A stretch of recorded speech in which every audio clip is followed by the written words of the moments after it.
All right, what is good, ladies and gentlemen, is the Master Reviewer back again with another review, and today we are doing a review for The Queen's Gambit. This is the newest show that I ended up watching. I am 5 years late on it. It came out in 2020, but I just watched it now. Let us just, no further background than that, so let us, actually I'll give a bit of background. I did used to play chess a lot. I had a phase where I was very much addicted to the game, and it wasn't really the healthiest for me, and I do appreciate how they kind of tackle that in the show with the addictions that people can have to chess and how it could affect their mental state and stuff. So I do like that. So I don't really play chess nowadays because I have other stuff that I'd rather be doing, but I still have an appreciation for the game. So this was interesting to watch. So let's just get into it, starting off with the plot. And the plot of the show is that basically it follows Beth Harmon, who is this orphan that her mother ended up getting into a car crash with Beth Harmon herself in the part of the car crash. But then, so basically her mother died, and I think it's implied that her father is with a different family. So she's an orphan, and at this orphanage she meets this janitor, Mr. Scheibel, and she sees that he's playing chess, but she doesn't know what it is. So Mr. Scheibel hesitant at first, but then he kind of teaches her how to play chess, and then he sees that, hey, she's pretty good. So then he invites someone from his chess club to play her against her. So then they both play against her, and then she beats both of them. So they see hey, this kid's got some talent. So then they bring her to a high school where she plays against the entire chess club, and she beats all of them. And so this is she understands wow, this is a game that she enjoys playing the game, and people are saying hey, she's got the talent for this. But then she's addicted to tranquilizers because the orphanage started giving them to all the children. But then the state bans tranquilizers.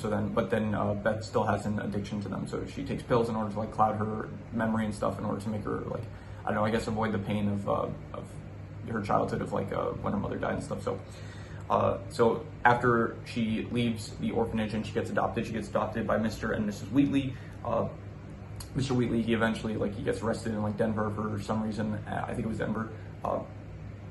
And then so Mrs. Wheatley, she is with Beth, and then Beth, she goes to a tournament, and so she learns the rules of tournaments and stuff, and then she plays really well at the tournament, and then she ends up winning the tournament. So she beats the Kentucky state champion, which is Harry Bentley. I'm pretty sure, for some reason his name isn't listed here, I don't know why, but so she is starting to move up the ranks in the chess world. She just became a state champion of Kentucky. And so then Miss Wheatley, she realizes, hey, you can make money out of this, because she got $100 from winning the state championship, which for I think it takes place in the 1950s to 1960s, so that's a lot of money. So Miss Wheatley, she realized, hey, this could be profitable, and Beth also told her that it can be profitable. So then Miss Wheatley basically decides, okay, I'll be your manager, and then we'll go to all these chess tournaments, and this is how we'll make money. So then the show progresses with Beth. She goes to all these different chess tournaments. She goes to one in Mexico. She goes to one in Vegas and stuff. And on the way, she's meeting new people. She meets Towns, which it was a guy from Beth met Towns at the Kentucky state champion. She goes to other tournaments and stuff. She ends up meeting Ben Watts, and he is the U.S. champion. And so she meets him, and then it involves, basically the show involves a bunch of chess games, and she plays against Ben Watts, she loses. She plays against Borgov, she loses. She eventually plays against Ben, and she wins. And so she becomes eventually the U.S. champion. And now she goes off to Paris to play against, she played Borgov in, I forgot what it was. I forgot who she played in Mexico. I'm pretty sure she played Borgov in Mexico. And then she played him again in Paris, I'm pretty sure. So anyway, you have, okay, so wait, let me recollect my thoughts here. So eventually you get to Paris, and then she starts spiraling because her mother ended up dying, and because of that, she is getting really obsessed with chess. Because of it, she's kind of pushing away people from her. She's pushing away Harry. She pushes away I guess Ben, after she ends up going to Paris, and then she loses against Borgov, which is the best player in the world. And then because of that, after she loses in Paris, she then spirals. She starts drinking and stuff. She's taking pills, and then at her lowest point, Jolene, who is her childhood friend from the orphanage, she ends up coming to check on her and stuff, and so she helps her get out of her rut, I guess, and then she ends up going to Moscow, and she. So she is now heading to Moscow. I'm kind of skipping around here and there. I'm missing some details, but this is the overall stuff of what happens. So then she ends up in Moscow. She is planning to go get. So now she's facing all these like Russian grandmasters and stuff, and so she plays against these really famous people, and so eventually gets to the final game against Borgov. So this is the game. This is for all the marbles, and then Towns ends up. He's actually in Moscow. He managed to get a flight there because he's like a news reporter and stuff. So he managed to go there.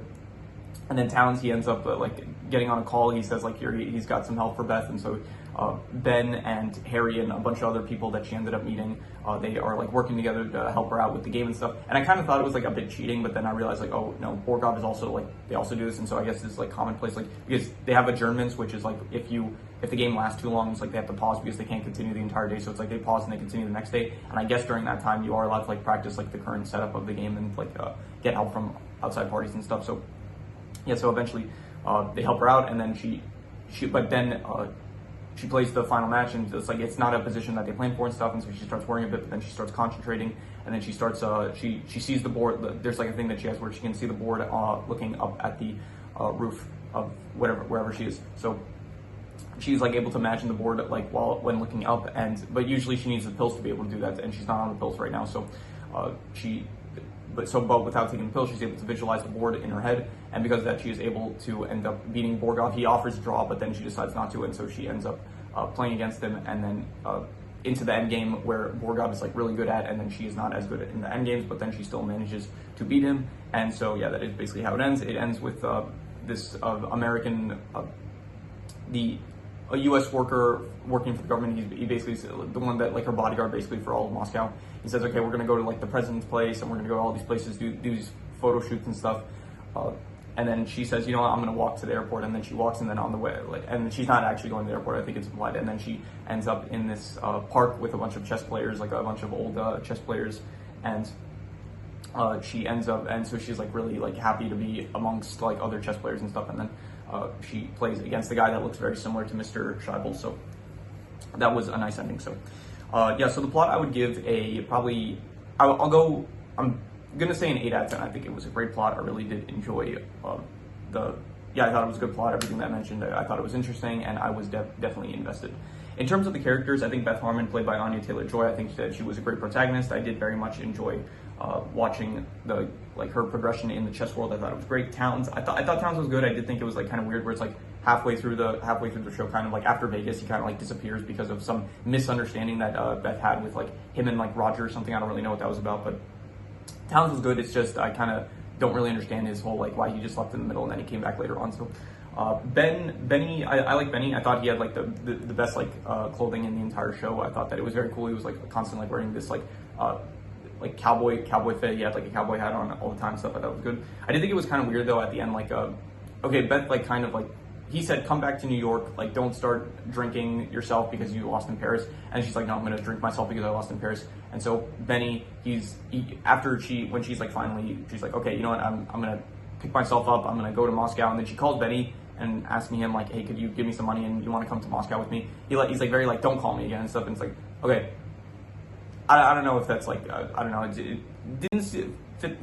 didn't sit the most right with me. I guess he is justified, I guess, somewhat because it's like he did try to reach out, and then it's like now she's just reaching out for the purpose of money. But at the same time, it's like he was very concerned about her, and now that she's like doing better, it's like I don't know.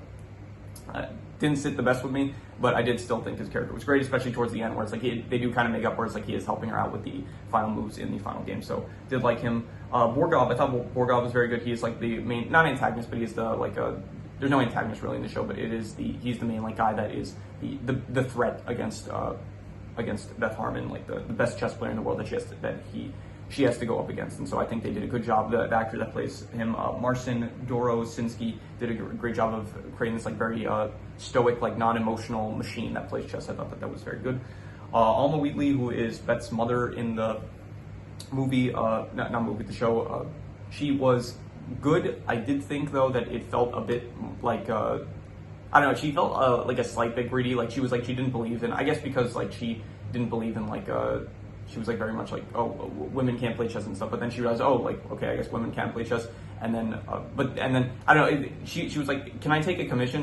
That moment felt like slightly greedy for me. Like I guess it is justified, I guess, but like at the same time, I don't know. I think her character was better towards the end. At the start, though, it felt like a bit her character was like not great, but I guess she is like a woman in the 50s, so She does face a lot of struggles, so I guess it makes sense that she would be a certain way. But yeah, Mr. Scheibel, I thought he was good. I did like him. He was not in the show for long, but he was the one that introduced Beth into playing chess, and I thought that his impact on the show was very good.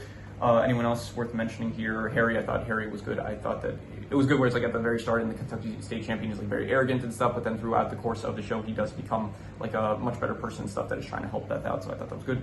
Jolene, also good. I did enjoy the fact that it's like she was at the very start of the show, she was the friend of Beth, but then later on, she comes back to like help Beth out. She only shows up in like the last episode again as it's like a nice, not a cameo, I feel like, but I don't know, the last episode like brings back like all the characters basically from the show that you saw. So I thought that was good. Let's see, there's Mike and Matt, who are just like two guys that I think they were the ones that ended up, when Beth came to her first tournament, they were the ones that told her like the instructions of what to do and stuff. And they were kind of like, they were kind of not the most polite to her, I think, but then over the course, it's like they become friends of hers. So they were good. Anyone else worth mentioning? I don't think so. So there's Margaret. There's like a few side characters who you don't really care for too much. So overall, I'd give the characters, I'd say, I'm going to go 8 out of 10. I thought they were great. I did enjoy pretty much everyone. There was no character that I really disliked too much, and I think that they were all good. So I'm going to say great. I'm going to say 8 out of 10. In terms of the settings, you do see like a lot of, I think the actual chess places where the chess matches are played are very nice. They have like Vegas, each place has its like own kind of theme to it. Like Vegas, it's like, it very much feels like a gambling place. Mexico, it feels much more, I don't know how to describe it, but not like Vegas, I guess. Paris, it feels like Mexico has like a Mexico theme to it. Paris has like, it feels like it's in Paris that they're playing. Moscow, it feels like very much the most serious one.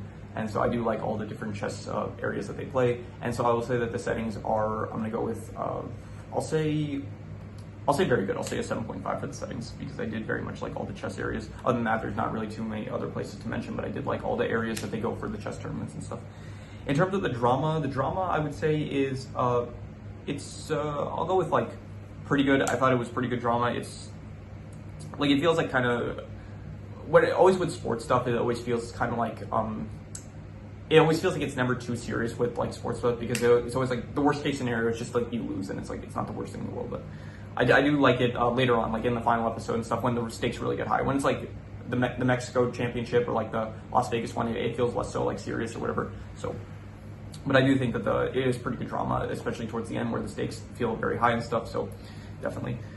In terms of the chess aspects, the speciality, which is all the chess playing and stuff, I think that it is probably, I'd say, very good. I'll say a 7.5. I do like when they're talking about it all the time and stuff, and when all the stuff involved with the chess, it is very good, I'd say. I do think though that it is, I was thinking about this, like a good show or a movie is able to like take something that people are not very familiar with, which could be like chess and stuff. Like probably most people know the basics of chess, but they don't know like all the terminology. I myself don't really know all the terminology, all the openings and stuff, all the stuff they're talking about. But a good show or movie is able to take these concepts and make it digestible to the average like viewer. So even if you're not aware of like all this chess terminology and all the stuff that they're talking about, you're still able to watch it and enjoy it. So I think that it did a good job of that. So I will say that the chess stuff, it was very good. But once again, there is just stuff that like, I'm sure like the people that are very knowledgeable at chess, that know all the openings like the Sicilian, the Queen's Gambit itself, like the show is named after. I'm not really sure what that opening is, but I'm sure that if you actually are very much a fan of chess and you are aware of all this terminology and stuff, I'm sure that you will be much more enjoy it. But I myself, like I'm not big on a lot of the terminology, but it doesn't matter because I'm still able to enjoy a lot of the chess aspects. It is very good, I'd say, so 7.5. In terms of the worst thing, I think the worst thing is just I really didn't like how in the final match between Beth and Benny, where it's like they do hype this up, where it's like, okay, she lost to Benny in Las Vegas, I'm pretty sure it was, and then so then it's like they're having this rematch in Ohio, but then they just don't show it for some reason. It's like they just cut to the end. It's like they start the match and then afterwards they cut to them speaking in a bar about how she beat him, and I really don't like that they did that. It's like the best part about this is like when you hype up the big matches and then we get to see the big matches that kind of play out and stuff. Even if you're not showing like every move and stuff, it is still fun where it's like they cut the shots of them and stuff, and you get like they play like the music in the background and it feels dramatic and stuff. Those are like some of the best parts of the show. And so to have like Benny, who is the U.S. championship, and it's like you just cut away from it. You don't see like even Harry in Kentucky, we saw like the match play out kind of. But for Benny, it's like for some reason they just don't show any of the match, which I did not like that. So I'm going to say that was the worst part. And so I'm going to say that was, I'm not going to say it was bad, but I'm going to say it was not good. So 4.5. Yeah. In terms of the best thing, I will say the best thing is, I'll just reuse the score, I guess, for the characters in the plot, which I thought were 8 out of 10s. I thought that, yeah, it was Actually, no, I think I'll say the best thing was probably the last episode, at least towards like when they actually get to Moscow and stuff, all the games. I'll say it was kind of weird though, because I'm pretty sure they said that Moscow players, they never resign at any point. So like they're not allowed to resign. So I think they said something about that at some point. But every player that Beth faces, like they pretty much all of them had to end up resigning because they were going to lose. Like none of them got checkmated. So even Borgov at the end, like he resigned. So maybe it was a figure of speech where they said like they never resigned. So I did like at the end though. I thought that all the stuff like at the end it was amazing. I'd say 8.5. All like the final like match with Borgov and stuff. Even the matches before that where Beth plays against I forgot his name, but that the previous like world champion at some point. I forgot his name, like something with L. And I'm not gonna bother trying to look it up because that's gonna take too long. So 8.5 for like the final like 30 minutes of the last episode. I'd say that was amazing. I'd say, and yeah, that is pretty much all there is. I think I mentioned this, but I did like the ending very much with the where she goes to like the chess area at the.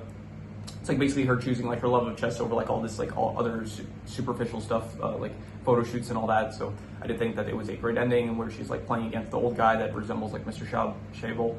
It is a good ending. So yeah, so I'm going to do the calculations. So King Crimson.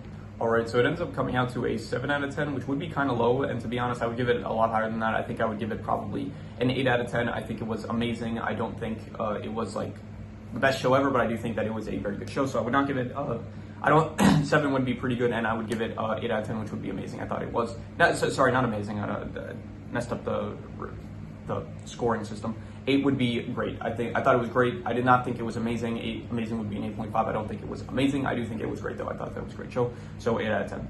And yeah, that is pretty much all there is to it. So if you have any recommendations, any shows, movies, video game stories, anime, web series, anything that you want me to review, leave it in the comments and I will maybe possibly check it out. But with that said, that is pretty much all there is to it. So let's leave it at that.